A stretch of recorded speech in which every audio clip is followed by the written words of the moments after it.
have a great weekend. Today is the 5th of July, now it's 11 o'clock, and I have prepared quite a number of news on some major developments, and hopefully you will find this episode informative. Useful, and if so, dear friends, please, during the stream, click the like button and leave some commentary. Members are saying that there are no sound, which is unfortunate.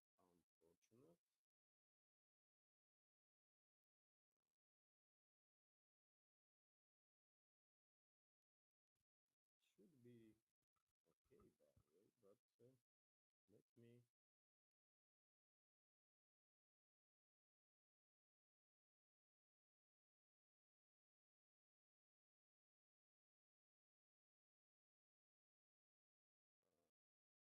Annie, there are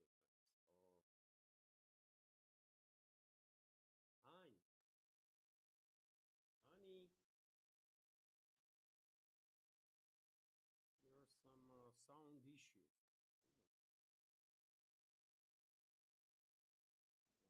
Sorry, dear friends. I will try to deal with this right now. I don't even know.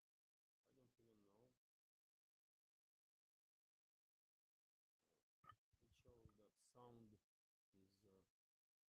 is supposed to be okay.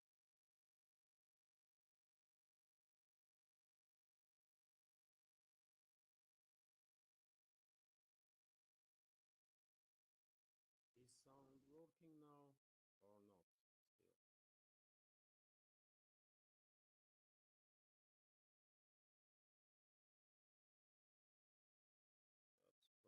That's quite unfortunate. I don't even know this is first experiencing this kind of stuff.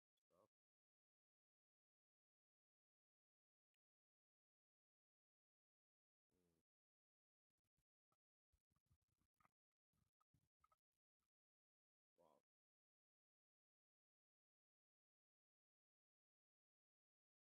Dear friends, can you tell me if sound is good? Yes, there is no sound, isn't it?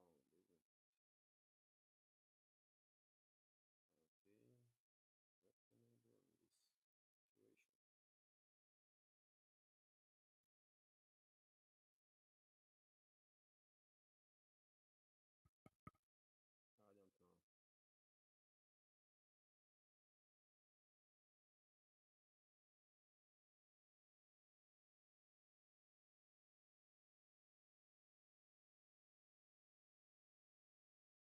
I don't know. There is no sound. What should I do, man?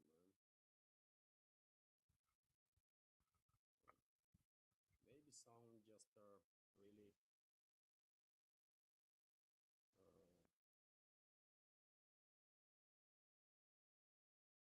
this morning, dear friends, StreamYard made some changes here, and maybe that's why sound is not working. I definitely didn't expect this to happen.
No sound.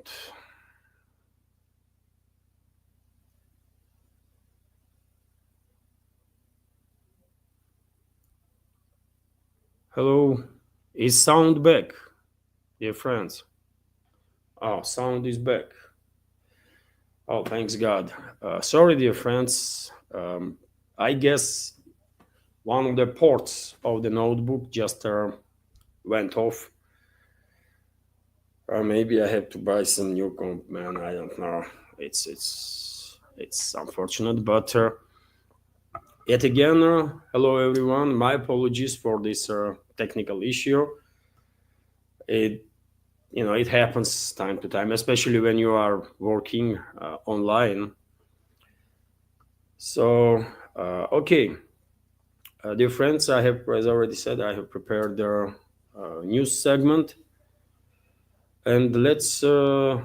Before I go to news segment, dear friends, I will just like to remind you that tomorrow I will have first fundraising stream, and I will start stream at 11 in the morning, usual time, and task of the stream will be to raise about $200 for the next week, and hopefully it will work out. As I said, this is first time I'm doing such stuff, but um, I see some other channels are operating this way, and hopefully community will support me to maintain this project and basically save it. We will see. We will see. Program will be community chat and news updates. I will constantly monitor media outlets, and whenever there is a new additional information, I will share it. Also, I will share with you news that is a local, is about local stuff here. I almost never talked about local news, but tomorrow probably I will. Usually, I'm more focused on news that is more like on a geopolitical scale. But nevertheless, hopefully it will work out. So yes, now sound is good, but initially there was some issues with sound. Okay, dear friends, let me. Sorry for being a little chaotic. I can see right now, Ostro Comical is commenting, Levan, we will have 100K subscribers by end of year. Thank you for your encouragement, for your support, but I'm a little less or significantly less optimistic on this regard. But anyways, let's go and do this news segment now. So first news that I want to share, dear friends, traditionally is about number of drones that Russian air defense systems on duty intercepted overnight and the early hours of this morning.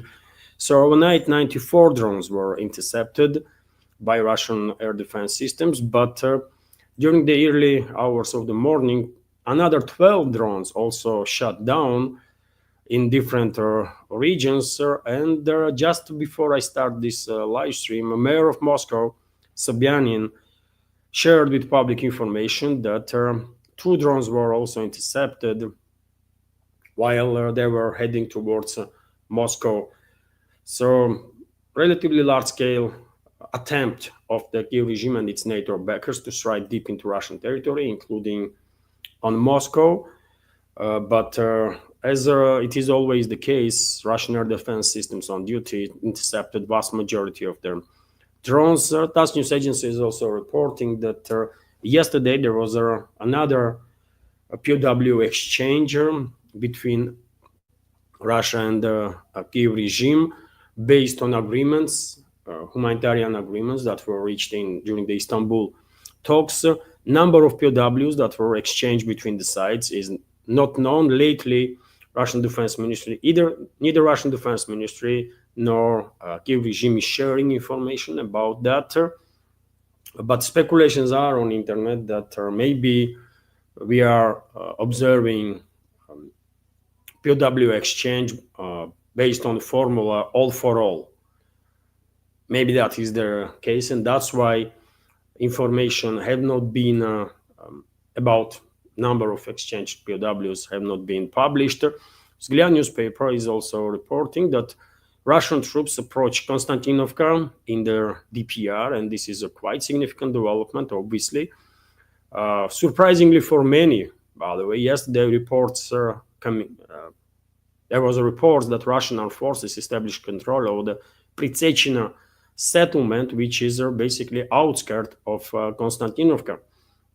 Right, you can see on the map, by the way, Russian troops conducted a quite impressive offensive in this direction and established control over this settlement. And if we take a look at the map at this point, it is clearly, I mean, you don't have to be military expert to see this pincer, basically operational encirclement that Kiev regime's forces are on the southeastern flank of Konstantinovka.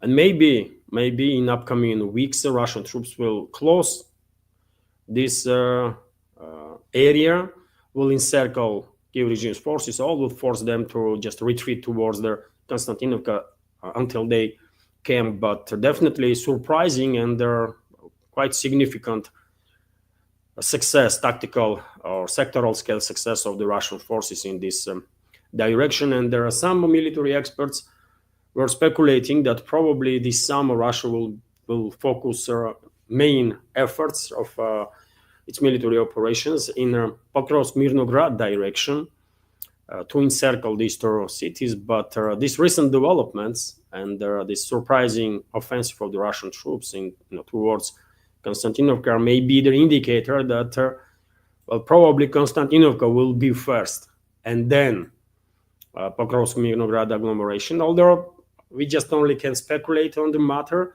Obviously, Russia's general staff is not sharing information about its plans publicly, understandably. So, also, dear friends, President of US, Donald Trump, once again spoke about Ukrainian crisis.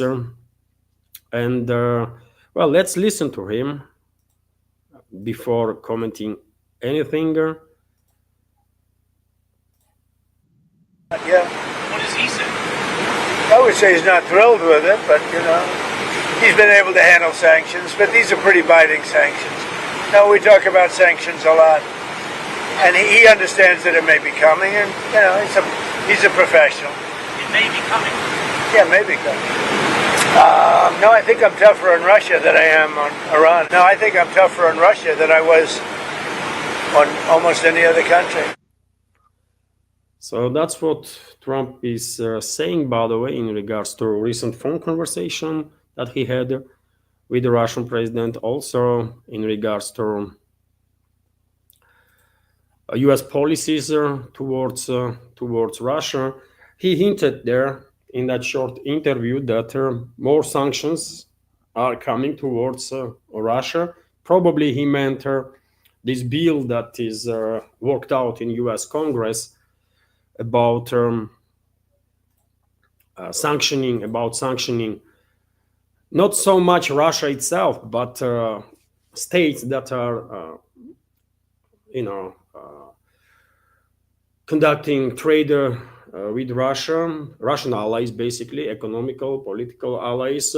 First of all, we are talking about China, India, and there are a number of other countries from BRICS member states. And well, who knows, maybe Lindsey Graham and other war hawks in US Senate will actually manage to persuade Trump to impose this bill that they have created, which intends to impose 500% tariffs, by the way, on goods from all the countries that are buying Russian, that are engaged in a trade with Russia, especially in the energy field, right? And yet again, this is first of all China and India. And to be honest, I'm not sure the US economy can handle such tariffs to be imposed on these major economies in this world. Can you imagine level of inflation that will cause in US itself, because let's keep it real. It's US that buys stuff from China and India and many other big member states, or the many other countries from outside of the collective West. It's a US that has a net deficit in trade with the rest of the world or the global south, let's say. It's not the other way around, right? So if US will impose 500% tariffs on Chinese goods, that means that certain items will just disappear from the shelves in US, and others will go up in prices for hundreds of percents, right?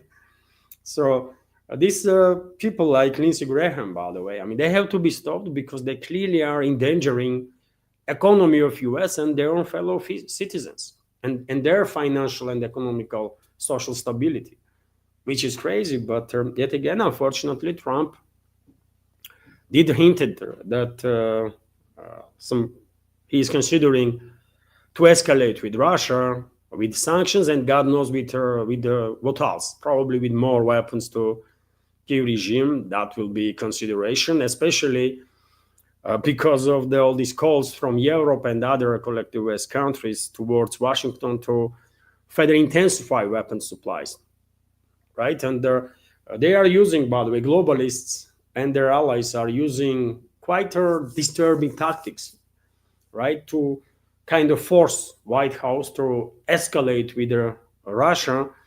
And for example, they are now using language like Putin is mocking Trump, Putin is humiliating Trump, Putin is playing Trump. They are trying to play on Trump's ego.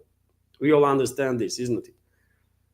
Globalists and their controlled regimes and whatever allies they have, they're clearly trying to play on the ego of Trump, his insecurities, and same can be said about his inner circle, right? In which there are some adequate people, as maybe more or less at least, and there are war hawks also, like Lindsey Graham, Marco Rubio, and Kat Kellogg and others, right? So therefore, because we all know how insecure Trump is, I guess this assault on his ego from Europe and other collectivist countries will do the job, unfortunately. And as I was saying for a long time, we should expect escalation, big time escalation. We should expect US to lead again this charge against Russia in this proxy war that West is waging. There is a high probability of that, although there is a slight chance also that there may be America First people or common sense will prevail in Washington. It even sounds like a fantasy, isn't it? That common sense will prevail in Washington. That's how bad situation is there. But there is always a chance, isn't it? So maybe common sense will prevail, and despite this tough talk on part of Trump, he will actually prefer to normalize relationships with Russia and to take out US, basically pull out US from this proxy war that is only harming US, by the way. It does not benefit US even slightest, right? Some war hawks in the West are saying that, you know what, Russia is getting weaker, so we should continue this proxy war as long as possible. But yet again, this is war hawks, right? They are benefiting from these forever wars. In reality, Russia is getting stronger and US is getting weaker in all areas, politically, militarily, in every other sense. And once again, US is losing positions on geopolitical scale, especially to China. Russia is not, unfortunately, yet again, but Russia is not a main competitor for US because let's be real. I mean, Russian economy, even though it's the biggest economy in Europe, right, based on PPP index, Purchasing Power Poverty Index, Russian economy is still significantly less than US economy. So therefore, barely anybody in US with common sense considers Russia to be major competitor, right? While China is a different story. China, based on PPP index, is actually a bigger economy than US is.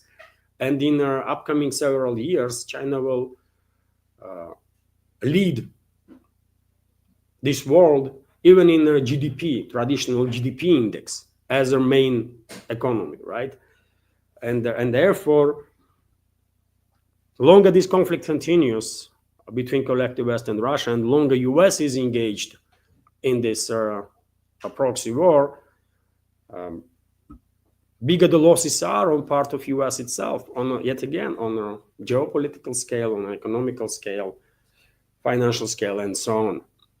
But clearly, there is a massive attack on Washington, on ego of Trump and his people, that Russia is mocking them all, and some tough steps to be taken. While in reality, dear friends, during the recent conversation between U.S. president and the Russian president, well, Vladimir Putin said literally everything that he was saying for last, I don't know how many years.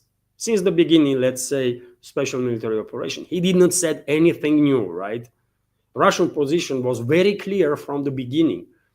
And just because Western propaganda was ignoring and continues to ignore that Russia is persistent in its position, that does not mean that this is not the case.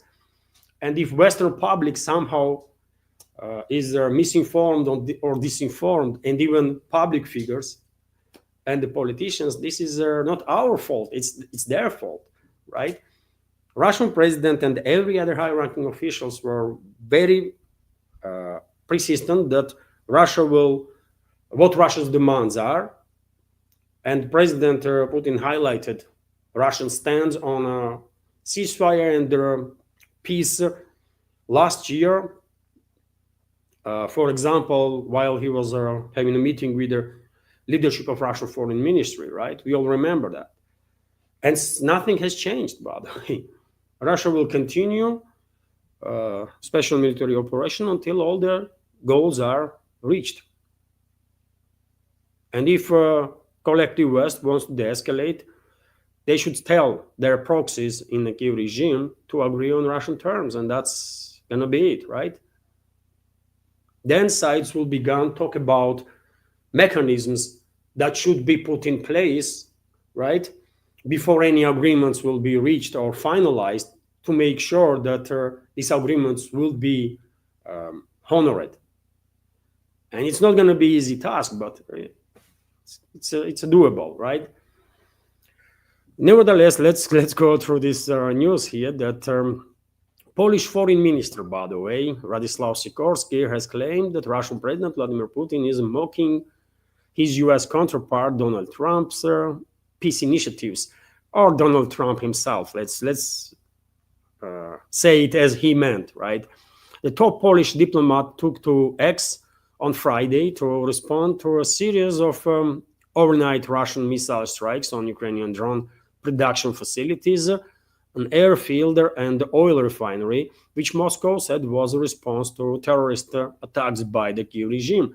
President, and we have quote from Sikorski, extreme Russophobe, by the way, and the terrorist. I remind you that this personality was openly applauding Washington for a terrorist attack on Nord Stream pipelines, biggest environmental disaster of 21st century.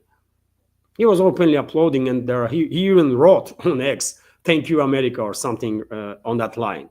You remember, isn't it?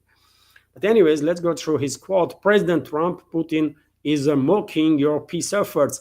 Please restore supplies of anti-aircraft munition to Ukraine and impose tough new sanctions on the aggressor. Sikorski wrote, complaining that Russian strikes had damaged the Polish embassy compound in Kiev. Oh, really? We don't give a damn about your compound in Kiev. Let's be real here, especially if we take in account that not a single word from Polish leadership can be trusted, right? Russia did not target directly diplomatic property of any country, right? Directly, intentionally. But if property of Polish consulate was located right next to military facility, then you know what, or the facility where drones were produced, then okay, you know, collateral damages is usual stuff in high intensity conflicts, right? But you see what I'm talking about, isn't it? These people, these disgraceful elements, by the way, in collective West, especially in Europe, that are formally put in position of in decision-making positions, while in reality, obviously, we all know that there are different groups that are pulling the strings from shadow. I mean, they are clearly attacking Trump, by the way, and unfortunately, this attack is working, you know, and that's why I guess Trump said in that short interview that some more sanctions are coming on Russia. Although same time he's acknowledging that, well, even though Russia don't really cares, I mean, so if you understand that with your escalation you only harm your own country, right? Then why you are failing to this trap of the globalists? What the hell, man? Am I correct? Trump himself is saying that, well, Putin in a conversation, I mean, didn't really care about these sanctions, and he admitted that Russia is overcoming all the obstacles that West is coming up with their relative ease, by the way, let's be real. So if you guys know all this stuff, then why you continue? This escalation is so damaging for US, by the way, right? That definitely has chances to maintain its relevance on the geopolitical scale in the long run, right? While Europe is doomed, by the way. So when finally people in US gonna wake up and say, you know what, we don't want to go down together with Europe. I don't know. My understanding was and still is that America First is about America First, right? And if so, then if initiative finally is back or will be back soon in hands of America First groups in the US, influential groups, then in that case they will pull out US from this proxy war against Russia. They will agree on the concessions to Russia for all their harm and their damage that was done by US due to its involvement in this proxy war. And after that, I see a real possibility that relationships between Moscow and Washington can reach at least a working level, maybe even good working level.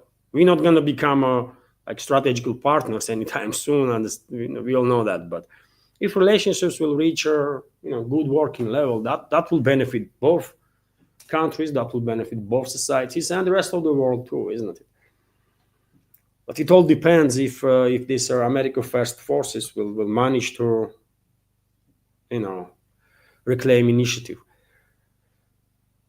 and really become leading force when it comes to decision-making process. But anyways, let's continue, dear friends.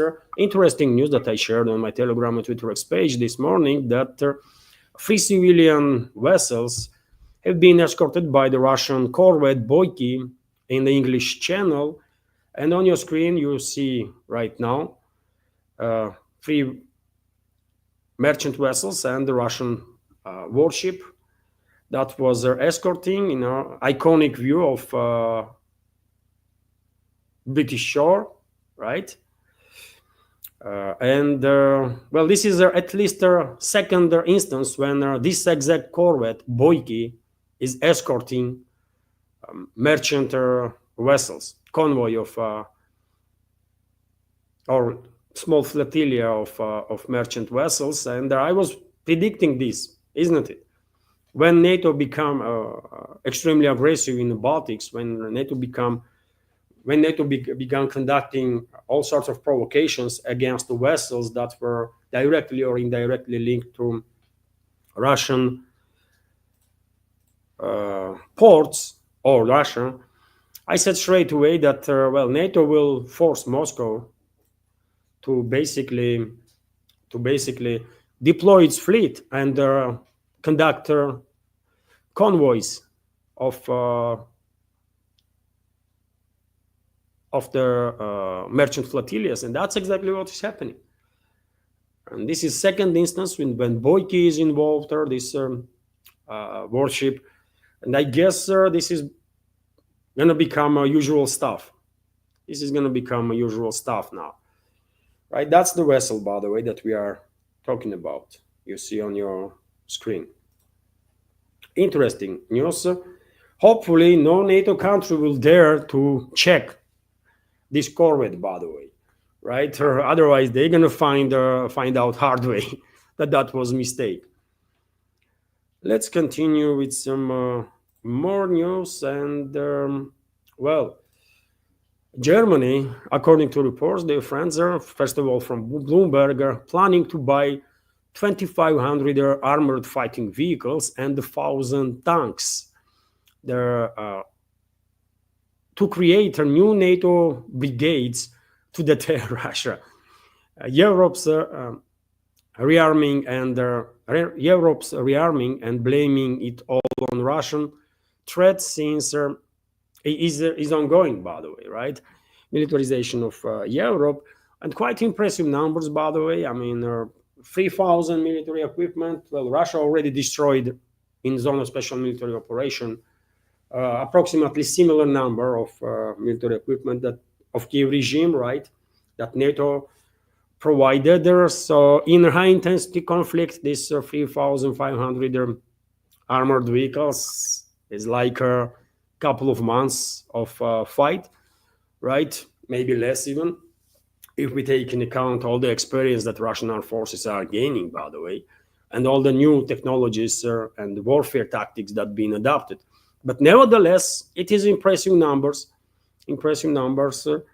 Question is if Germany's military-industrial complex is capable of delivering this volume of armored vehicles in relatively short terms, like let's say in 2-3 years.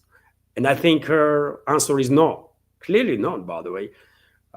I bet Germany's military-industrial complex barely able to produce 100 new tanks a year. Maybe not even 50. So to produce 1,000 tanks, by the way, I mean, that's going to take entire century, by the way. I'm exaggerating now, but nevertheless, intentions, there might be some intentions on part of Germany to militarize itself as much as possible, but they're going to face significant issues, and not just in terms of industrial complex capabilities, but also they're going to face some challenges in regards to European policies, right? Because militarization of Germany, by the way, not going to go down well with France, with Poland, with many other countries, because we will remember what is happening when Germany is becoming military power. Europe is facilitating, let's say, Germany's economical dominance, right? Although many European countries are not happy about it, but they are keeping their cool in this regard. But militarized Germany, that's a whole different story, by the way. And we all understand why would neighbors, first of all, of Germany, would care and would fear about this topic of militarized Germany, right? It is a concern for Russia too, by the way, but well, history shows that we can deal with militarized Germany and with militarized Europe, by the way, right? We did it, our grandfathers, and did it once, and I think we are well capable to do it again if necessary. But interesting news.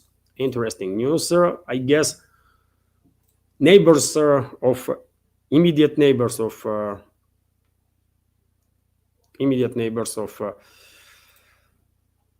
Germany would pay significant attention to this topic of militarization there.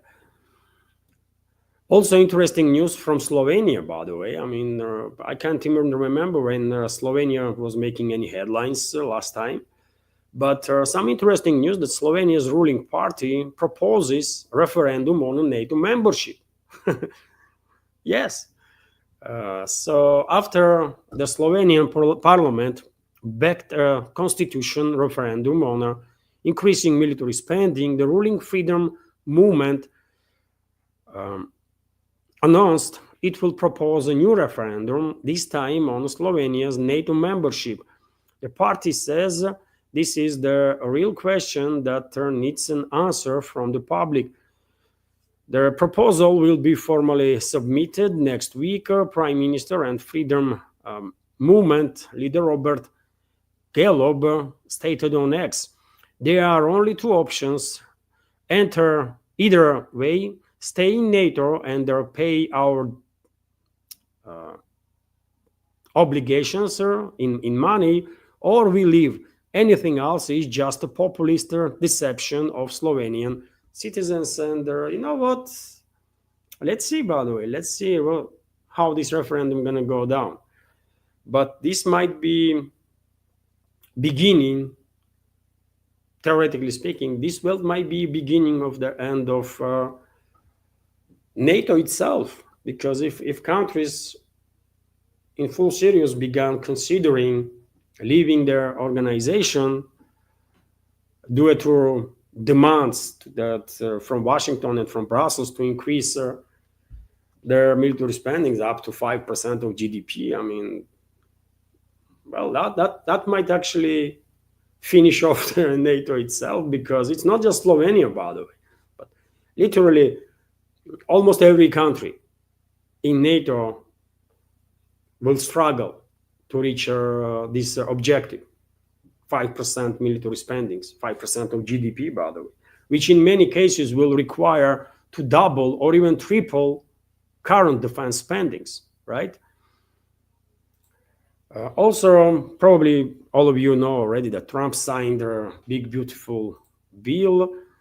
Let's see now which side of aisle among experts were correct. Will this bill benefit US, or will this bill actually harm US and US social fabric? I'm not an expert, by the way, in US economy or US internal politics, so therefore I don't really have a strong opinion on that. But many people among expert community were extremely critical of that bill, right? Let's see if their predictions were correct. Also, dear friends, some warning shots towards Elon Musk from Steve Bannon, one of the most influential, prominent voices in a conservative movement in US, in MAGA movement. Let me give you short video of his warning shots towards formerly known as Elon Musk, Elmo the Mook. He's today in another smear, and this only a foreigner could do this. Think about it. He's got up on Twitter right now a poll about starting an America party, a non-American starting an America party. No, brother, you're not an American. You're a South African.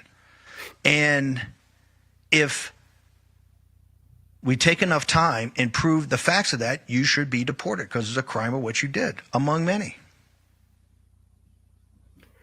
So, I mean, that's quite strong words, by the way. Quite strong words from the Bannon. I don't know how influential he is in US, in White House, let's say, or in Washington, but he is definitely prominent voice in the MAGA movement, right? And who knows?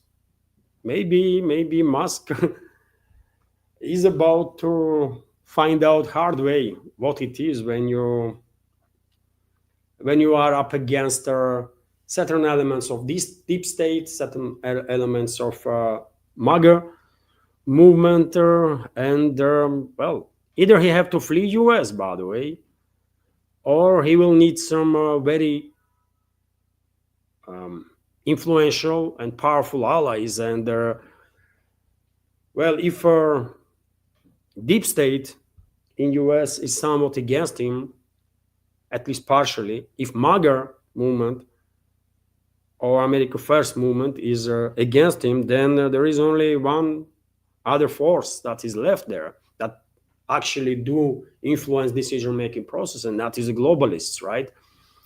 And if Musk will ally himself now with the globalists and continue his push for either this new party, America Party or whatever, or to continue his push to influence the politics of Washington, then, well, that will raise the questions, isn't it? Maybe Elon Musk was a project of the globalists all along.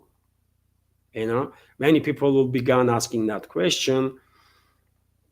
And yet again, I mean, globalists have Democratic Party, right?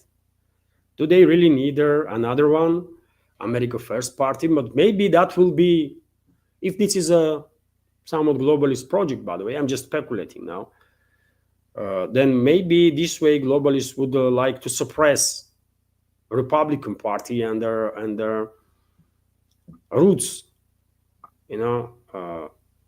root movements of the party, MAGA movement, and then there are many other groups like that consider themselves grassroots, right?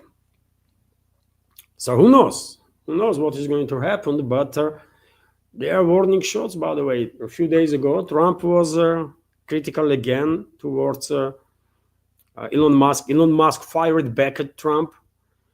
Now, Bannon is a vocal critic of Musk, by the way. It's not first time he's talking about him, but he is also on offensive. And well, something is going to happen, by the way. Something serious is going to happen. So let's see. We will find out. RIA Novosti, meanwhile, is reporting that Trump announces new tariffs for dozens of countries from August, and Russian media pays attention to this. Washington will send notification to foreign countries about new duties. US President Donald Trump stated, we will start sending letters to different countries. Tomorrow we will send 10 or 12, and the next few days, I think by July 9, everyone will be covered, he told the reporters. So topic of tariffs are back. According to Trump, tariffs will be introduced on a significant number of countries, from 10 to 70% at least. We will see. We will see. Initially, Trump was very active in regards to these tariffs, but after reality check, he backed down, right? Maybe he will do the same now, because these tariff wars are harming US too, right? Washington can relatively easily force manufacturers from Europe or from collective West countries to move their infrastructure into US, right? And process is underway anyways. Even before Trump went to office, even before he was inaugurated, Europe was experiencing accelerated deindustrialization, right? Especially leading economies, by the way, Germany, France, UK, and so on. UK don't really has any industry left, in the spirit, almost nothing left there, right? But Germany still has some, Italy still has some, France still has some, right? And there are many companies were moving their manufacturing capabilities towards North America. And these tariffs on Europe will definitely accelerate this process further. This will work, I think. First of all, because of their energy cost, right? European economies are doomed because of their crazy policies of the local elites that are destroying relationships with Russia, including in the energy sector. While in US, by the way, in certain states, energy costs 5 times less. Can you imagine that? 5 times less than in Europe. So obviously, many manufacturers will move their enterprises there to stay in business, right? But when it comes to the rest of the world, these tariffs would not be as effective. You know, collective West is a bit different story. They are, basically one economy, one may argue, one financial system, one economy. But rest of the world is a bit different. And I don't think US will achieve anything really while imposing sanctions on global South or just any other country really outside of the collective West. Chinese businesses not gonna shut down their companies in China and then move factories into US. It's just not happening, by the way.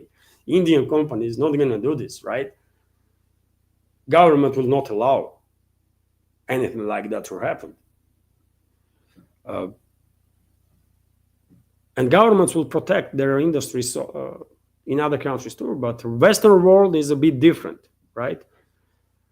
They were operating as one for far too long, right? And therefore, German businesses maybe don't feel like they are betraying their country, interests of their own people if they are moving factories in US, because they are operating with different mindset now, isn't it? They don't really have this patriotic element in them. Anyways, we will see what's going to happen. Another blackout, by the way, meanwhile in Europe, in Czech Republic, and according to Deutsche Welle, large parts of Czech Republic are left without electricity. Maybe by this moment, electricity is back, but there was some huge delays when it comes to communication, transport, and so on. This is not the first time EU member states are experiencing such stuff. We all remember about months ago, that was, isn't it? Maybe a bit longer than when Portugal and Spain experienced massive blackouts, right? Now Czech Republic. Okay, I mean, this will only get worse situation with the energy security of European countries, because yet again, local elites that are controlled by globalists in majority of cases have no care about their own people, their own economies. They are indoctrinated in Russophobia, in xenophobia, in globalist ideas, and they will sacrifice their own countries. And they are doing it, actually. They are sacrificing their own countries for geopolitical ambitions of the globalists. And I will end this new segment also on the topic of energy sector. Ethiopia, by the way, declares completion of a disputed mega dam. So Ethiopia has announced their completion of the ground Ethiopian Renaissance Dam, multi-billion-dollar hydropower project on the Blue Nile that has been a focus of a decade-long dispute with Egypt and Sudan. The dam will be formally inaugurated in September, the office of the Prime Minister said in a statement. And this dam, by the way, almost provoked a war between Ethiopia and Egypt. Sudan was not in a position to actually wage war against Ethiopia. So that was the only reason they did not provoke, right? They didn't enter the war. But Egypt is still very upset, by the way. Very upset. So take a look at the map, dear friends. This is Ethiopia here. And Sudan is a neighboring country, of course, and then Egypt. And both countries, Sudan and Egypt, are afraid that they will lose water flow in the Nile River, which is a vital lifeline for these countries, especially for Egypt, by the way, right? And Cairo was very much against this project. They tried to use whatever influence they could to stop this project. They failed. And let's see what's going to happen now. I guess Ethiopian leadership will ensure governments of Sudan and Egypt that they will fill up the water reservoir, with their slow approach to make sure that there is enough water flow in the Nile River.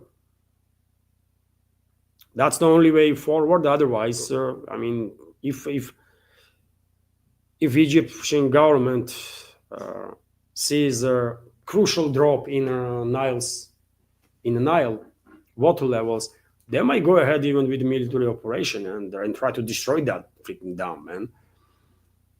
Because yet again, Nile, historically speaking, was a major lifeline for Egypt for thousands of years, by the way, we are talking about, right? So on one hand, congrats to Ethiopia for finally finishing this mega project. But on the other hand, let's hope that these neighboring countries will manage to resolve whatever issues they have peacefully, right? And all it takes really Ethiopia to guarantee its neighbors, Sudan and Egypt, regional neighbors, let's say. Egypt directly is not bordering Ethiopia. Let's hope Ethiopia will issue strong guarantees that they will fill up this water reservoir with their cautious approach, and their water levels in Nile will not drop significantly.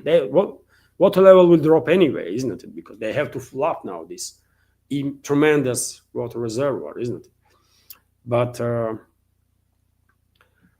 instead of filling up in 3 years' time, let's say, Ethiopia might do it in 5 years, 6 years. So therefore, minimize water drop of water level in Nile by doing so. Anyways, I will end this news segment on this, by the way. I mean, this incident, this story of Ethiopian dam was risking to become a first in history, was risking to trigger first in history war for water. Directly for water, by the way. And sites were already closed, by the way. A few years ago, Egyptians were furious about this dam, but I guess, and hopefully, they're resolving whatever issues they have, and Ethiopia can guarantee that they're not going to shut down Nile completely. Or they could, if they want to.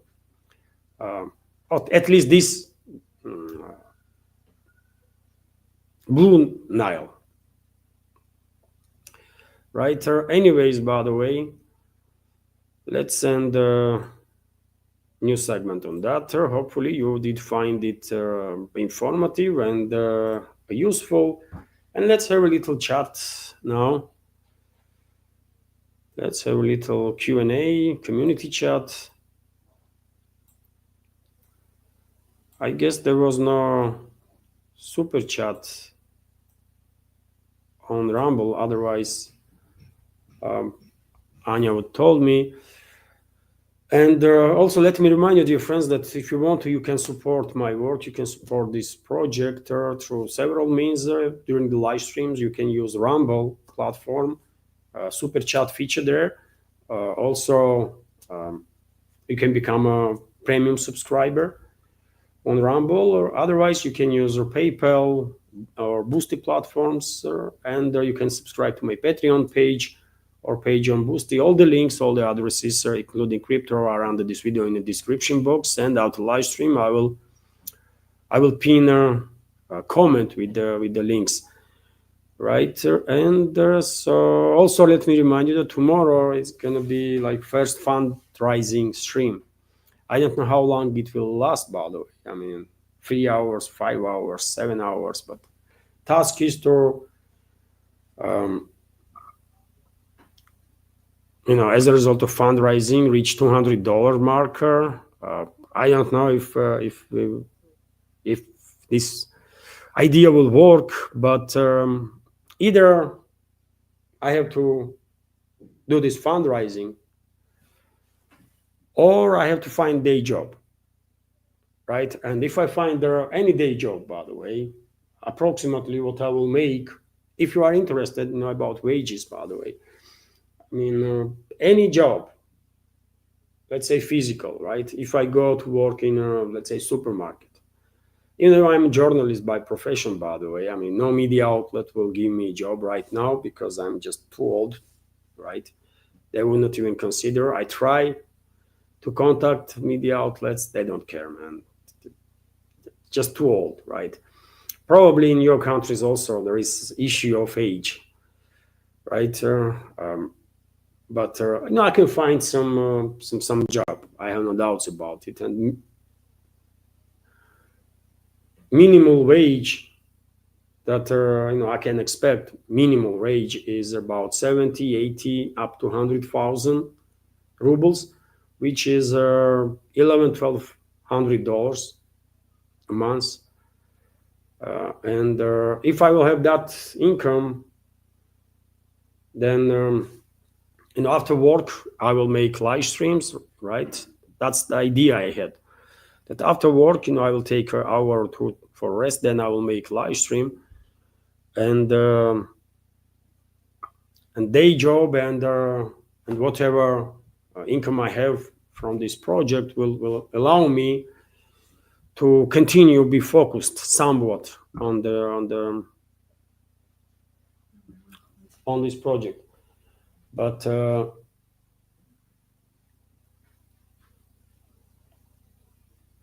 Blorp, thank you very much for your super chat, $5 donation. Where is to rising streams and full dams? Thank you very much, Blorp. And so yes, I mean that's why I come up with this number, $200 for Sunday streams, fundraising streams. Hopefully I will succeed in that. I don't know. If so, if that will be successful, then I will not have to looking for a day job and be focused completely on programs. I'm scrolling now, dear friends, chat. Once again, my apologies that first 5 minutes or 10 minutes I was dealing with the sound. This happened, I don't know, maybe sometimes it happens, by the way, some technical issues, but you know.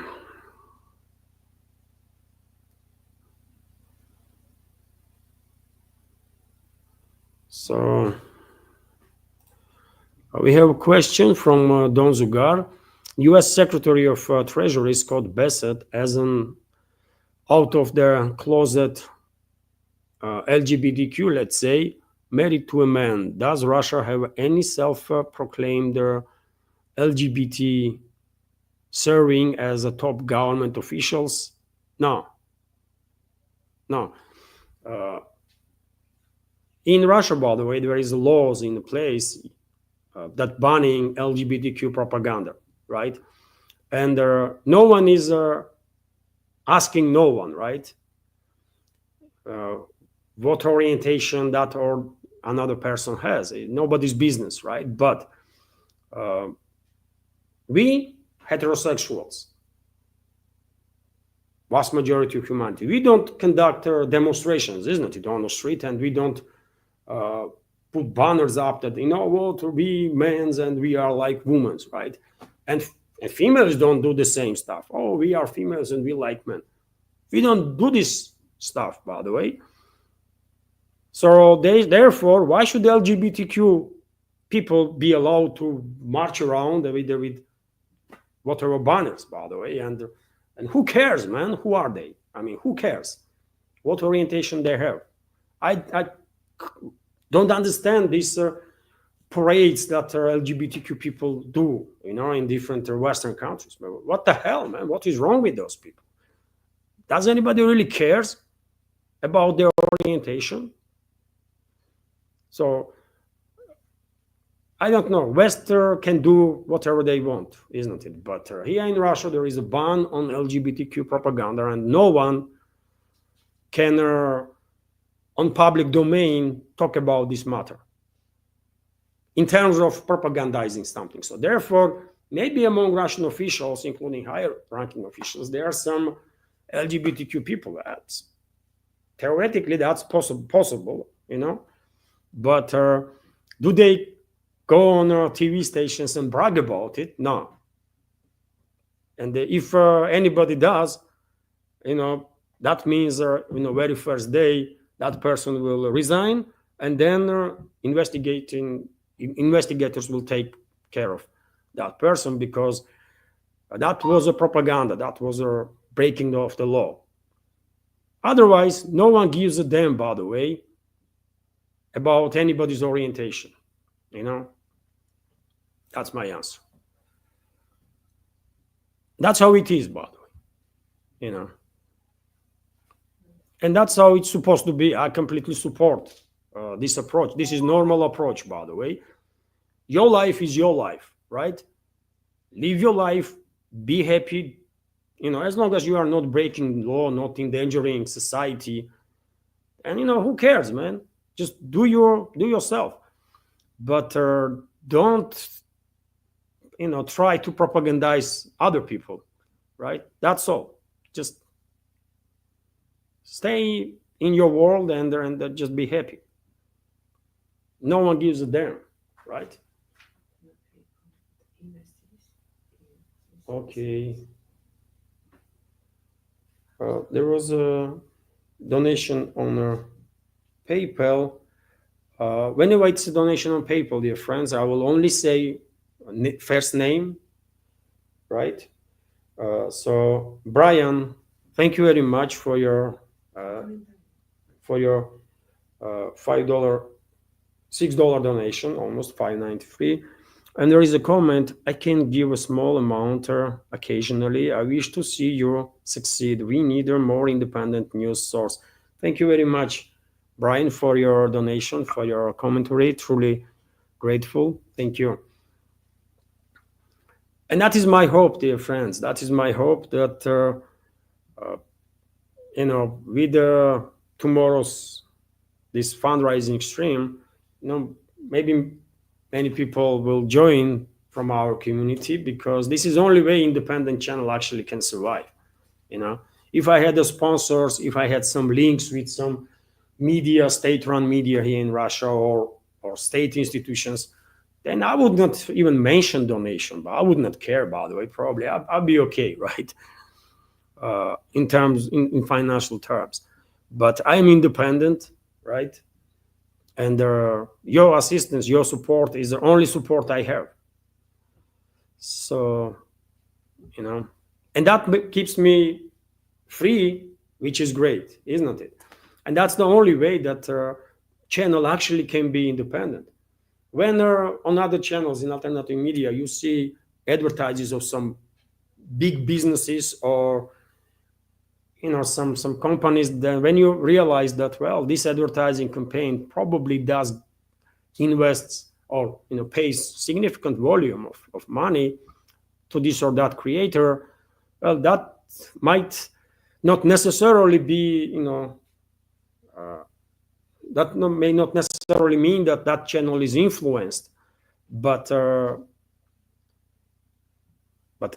in other hand, you cannot take such option out too, isn't it? So, but when you are completely dependent on community support, then you are free. As long as the community supports you, you are working, you are doing programs.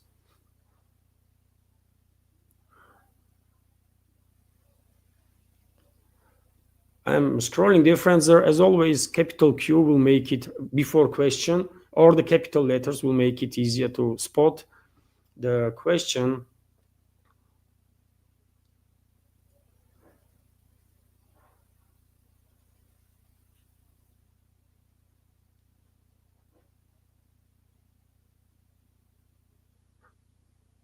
It's great, by the way. I see dozens and dozens of comments, and you are communicating with each other and exchanging opinions. Great,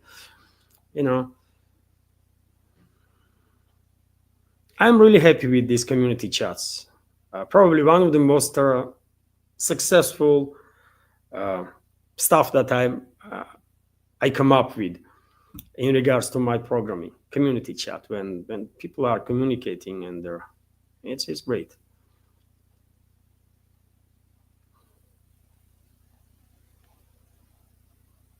I always say, isn't it, that maybe our community is tiny compared to big names, but very friendly and exceptional community. Nidish Kumar is asking, Levan, how much does a grocery cost in Russia for a month for 4 members? Well, we are four member family, average family here in Russia, and I guess worldwide, when there is a mother, father, and 2 children. And well, monthly, how much we spend monthly? In different regions, Nidish, in different regions, prices are different, isn't it? Here in Moscow, it's a capital. It's it's expensive, right? And in average, we spend сколько там? Стольник уходит на еду. Жесть. Yes, and my wife, she knows, by the way. She is operating with her family budget, so she's saying that around 100,000 is for food. I mean, you can definitely live on 70, 80 for sure, which is about $1,000 a month, $1,200 a month. But this is Moscow, by the way.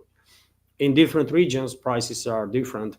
For example, in Far East, in some of the Far East regions where wages are much higher than here in Moscow even, their grocery might cost you like twice more, isn't it? No, da, but in those regions there are different prices because, first of all, different wages because, first of all, climate, harsh climate, and secondly, those regions are working mainly in energy fields, right? And there are different money that is circulating there. But yes, I mean, 70 to 100,000, I think, for average family, 70 to 100,000 rubles for food.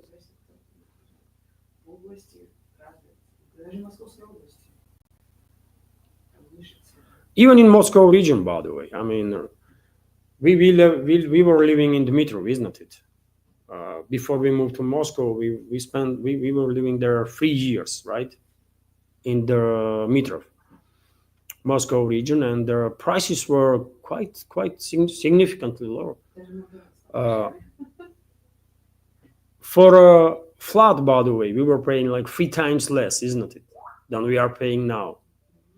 And the grocery probably was costing at least 50% less, I think.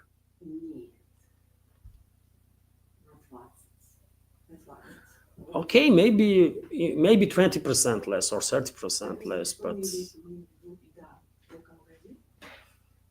I mean, that it also depends. I mean, my wife is correcting me. I mean, it depends what you mean by grocery. If just the food that you buy in the stores, that's one topic. But if you take into account what you are spending on food in general in a month, because one weekend you may go out with family, isn't it? And went to some cafe or the restaurant,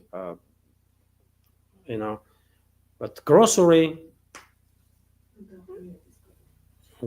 itself, I mean, you can live from 50, 70 up to 100. It all depends, by the way. What kind of stores are next to you also makes difference because, for example, here where we live, there are several stores, budget stores we call it, for ordinary people like us, and not far away from here there is a new district relatively, and they have a Azbuka Vkusa, for example, supermarket chain, which is tremendously expensive for us, by the way. If we only had that supermarket here, that would definitely increase our spending on groceries significantly, because you may not always have a time to go in a different district, right, to buy grocery. So it's all different. It's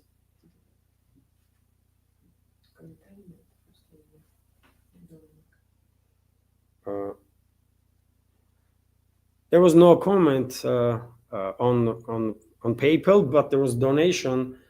Dominic, thank you very much for your $20 donation. Truly appreciate your support. Thank you very much. So, Nidish, I hope I did give your, informative enough answer.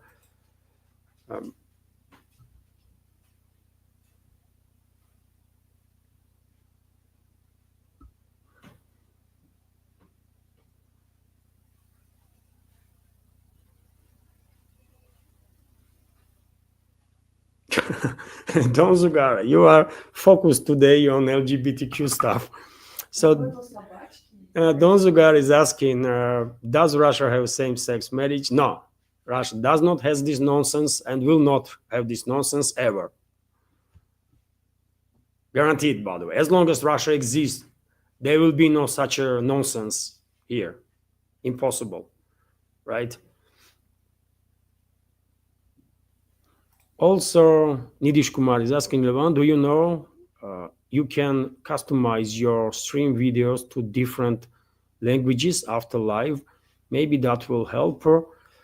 Through AI, isn't it? I see in videos, I know that such a possibility exists. And AI translates the video in different languages, and you can create a channel in Spanish, in French, and if I was in a position to further develop this project, if I was in a position to hire at least an assistant, right, then maybe in that case, and I would consider that, because it takes time, Nidish. You cannot imagine, until you will do this stuff that I'm doing right now, you cannot imagine how much time it takes. It really, I'm sitting right next to notebook, and when I'm moving around in a flat, or even when I'm going on the balcony to have smoke, I'm always with the notebook and constantly checking news, constantly trying to update Telegram channel and their Twitter X page. I know only few thousand members of our community are subscribed there, but nevertheless, on Telegram, by the way, each post has several hundred views, right? So that means community members appreciate that work. So therefore, I need to continue, right? So it's as I said, man, it's not just full-time job, by the way. It's constant overtimes, like 14, 15 hours a day, right? It's quite something. And right now, I just cannot add nothing more that on top of what I'm already doing. But if sometime in the future I'll be in a position to hire assistant, or to be able to pay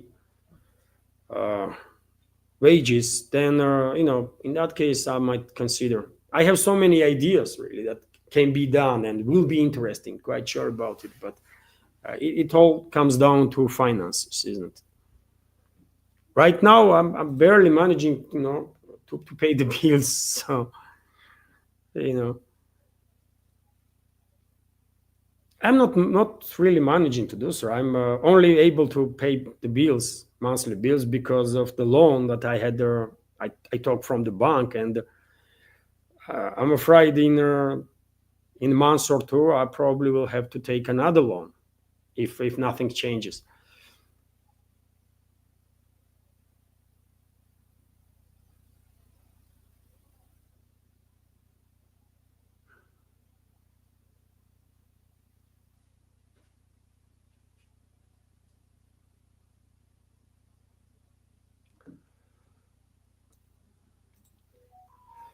Miss Me With It is commenting, are they still doing shared values visas?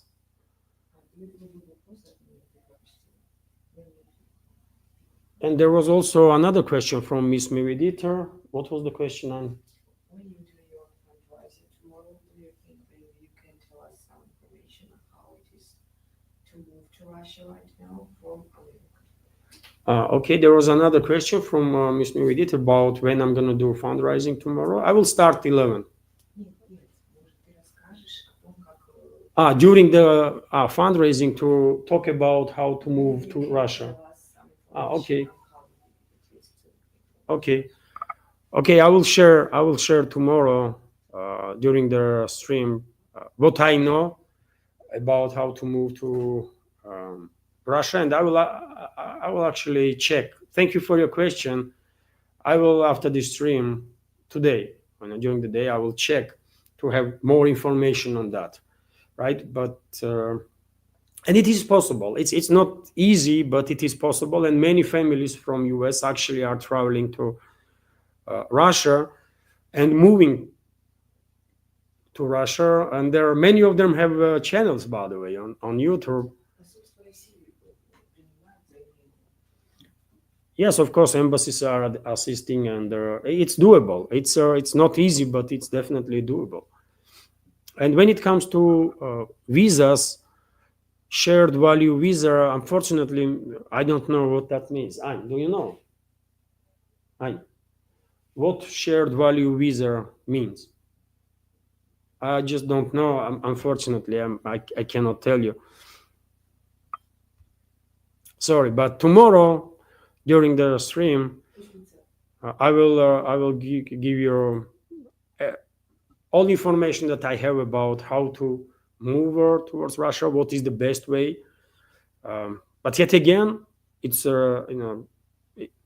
whenever it comes to migrating to other country, of course, it's always better to speak to the specialists, with the experts in this field. And what my wife is telling me now, that recently there was a report that Russian embassies actually are assisting big time. They have some additional programming, as far as I can tell, and they are assisting to families to people that want to migrate. So this will make it easier too, I guess. But in general, this move to Russia or to any other country, by the way, going to be stressful, obviously, because you have to adapt to new reality. You're not going to have a cultural shock, I guess, because US and Russia,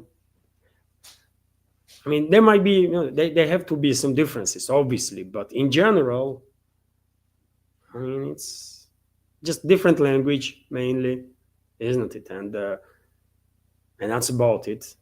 Cities are, or there are differences also that are, we don't have neglected areas, by the way. If there is a city, if there is an administration there, then no one gonna be allowed to take some parts of the city and turn to gang base, as it is in Chicago, for example, or in some parts of Los Angeles, right? Compton is famous for being a gangster's paradise or something. At least that's the name that part of the Los Angeles has. And in many other cities in US, you're not gonna see that kind of stuff here. But in general, if I went to US right now, I don't think I'm gonna be surprised by anything really. So I guess if a US citizen comes here, also not gonna be surprised by anything much. Nuances, yes, of course. Architecture is a bit different, somewhat similar, but a bit different. Also, our cities are more nicer and clean and safe, I will say, in general. And I think societies are probably here more. No, in general, but yet again, I never been in US, so how can I judge? I don't know.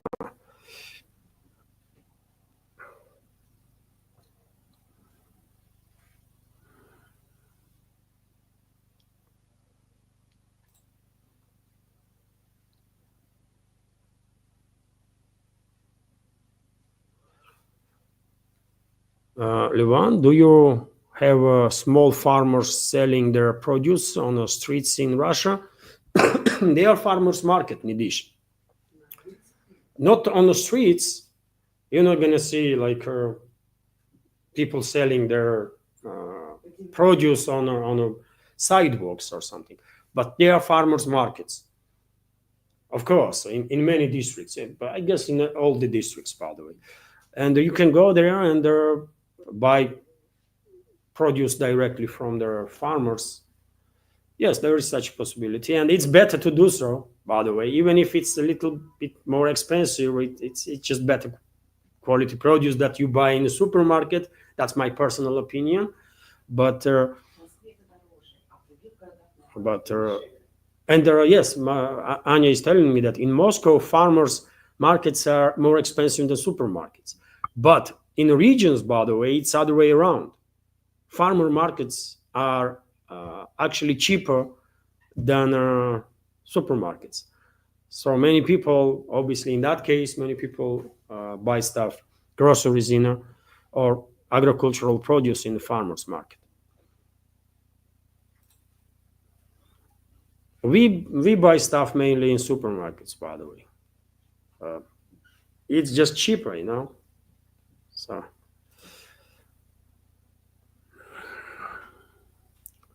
Pet wider beast is asking, how is their healthcare in Moscow? World class, right? Yes, I mean it's top experts, by the way, in many fields. I mean, Russian doctors are, I mean, on top of the game, right? And healthcare is free, first of all. And also you have private medical institutions, so you have a choice to either use private healthcare if you can afford it, or you can have a medical assistance from state-run medical institutions, and you're gonna receive a proper help. By the way, medical services is in many fields, by the way, is on top of the game, but in general, healthcare is okay. It's good, actually, right? So it's better to never have to address to go to medical institution, but if you have to, then you will receive whatever help you need, by the way, that's for sure.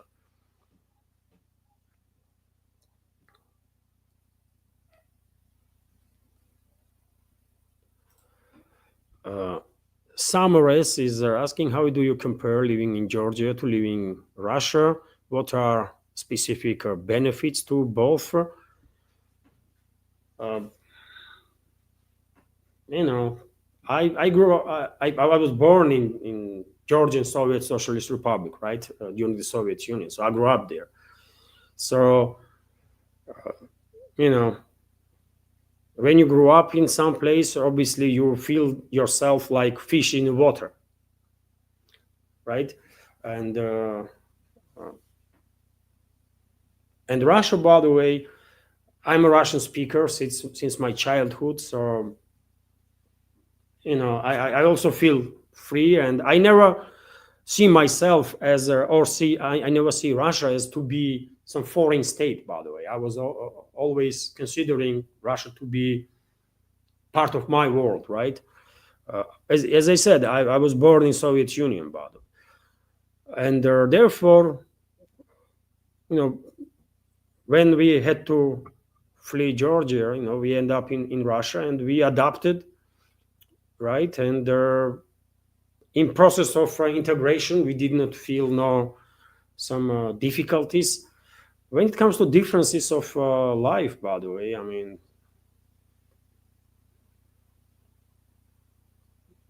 there is many differences, obviously, but not on a fundamental level, right? Because Georgia is an Orthodox Christian country, Russia is an Orthodox Christian country, mainly, majority Orthodox Christian, right?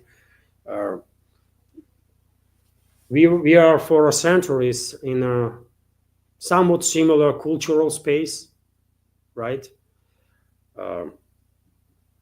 Major differences is the food, I guess. You know, major difference is I guess food, really, that you're gonna notice right straight away, because obviously Georgian cuisine is different and Russian traditional cuisine is different, right? What else, man? It's both countries are wonderful countries, by the way. And if you want to move or travel to either Georgia or Russia, I would highly recommend. It's a wonderful places, both. You know.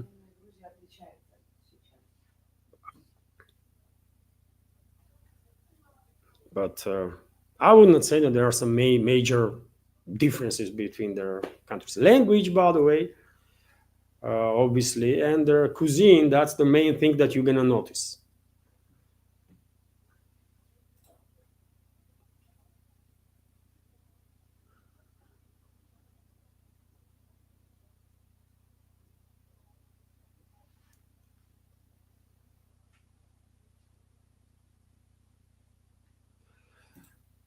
Also, Miss Me with Eater is asking, what kind of workers do they need? I have a team boys, very intelligent, top of their class. I feel like our school here is behind, and I want them to have a good life and a good education. Well, I mean, if they know Russian, at least a little bit, that will make it easier for them to integrate in a school. When it comes to professions that are in demand, I mean, all sorts of professions, by the way, from engineers and doctors to, I don't know, mathematicians and physicians. And it's like in your country, I guess. Like if you are in US, then I guess it's somewhat same. State is focused, I believe, more on the technical subjects, like IT specialists are in demand just about everywhere. That means that mathematics, physics, that's the priority subject. So that you have to know mathematics and the physics if you're gonna become a good programmer or good engineer or architect, or if you're gonna work in that fields, right? But in general, I mean, Russia is experiencing a lack of workforce, so people are very much welcomed, and anybody will find their work. And when it comes to education is really good. Maybe not as fundamental as during the Soviet Union, by the way. And I have some knowledge on that, isn't it? Because I went in Soviet school, right? And my kids now are older one already in university, younger one is still in school. So I know what our schools are teaching now and what was during when I was a kid, during Soviet era. And I will say educational program now is much easier, in my personal opinion, that we had when we were kids, right? But maybe that's better because people are more focused on stuff that they really are interested in, and will be useful in their career, professional career. Maybe that's why this is done. But me personally, I prefer when you finish school, you have a baseline knowledge almost on everything, right? That's what Soviet school was doing. You did have the fundamental knowledge, by the way, about many things in mathematics, in physics, in chemistry, in astrobiology, in astronomy, in geography, history. It was, I mean, you were like, if you really studied at school in Soviet era, you were like encyclopedia, walking encyclopedia, Now it's a bit different, but still, by the way, educational level is high, in my personal opinion. Yeah, that's why if we compare to Soviet era, then now it's easier to study. That's what I'm saying. But if you compare now level of education here and in other countries, by the way, then we are doing okay, you know, we are doing good actually. That's what I want to say. So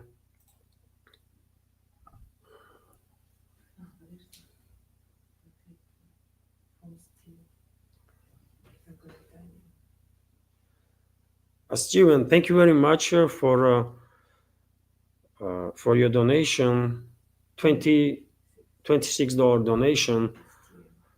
Steven, thank you. And there is a commentary here. Good luck from Scotland. I'll be in Moscow in a few weeks for a holiday. Oh, great. Great. You're going to enjoy. You're going to enjoy Moscow. I'm 100% sure about that.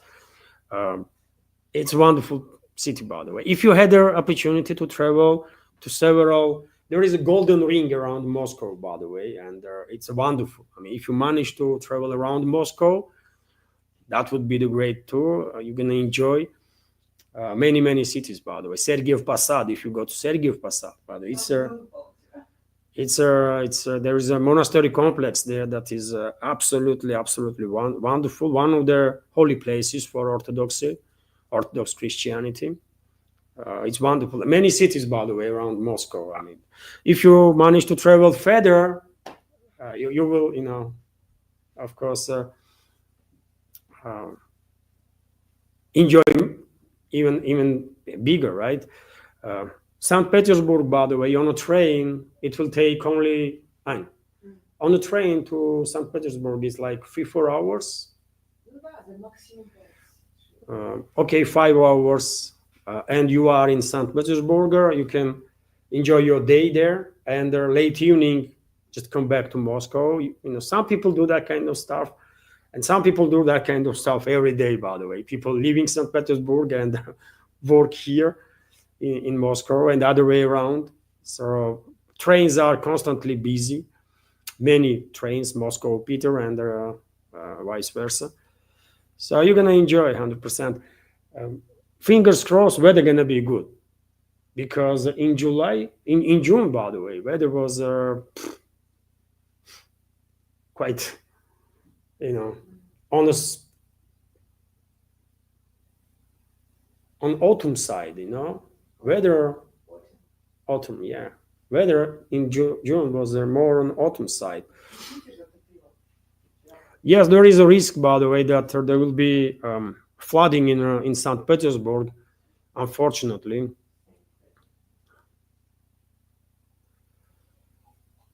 And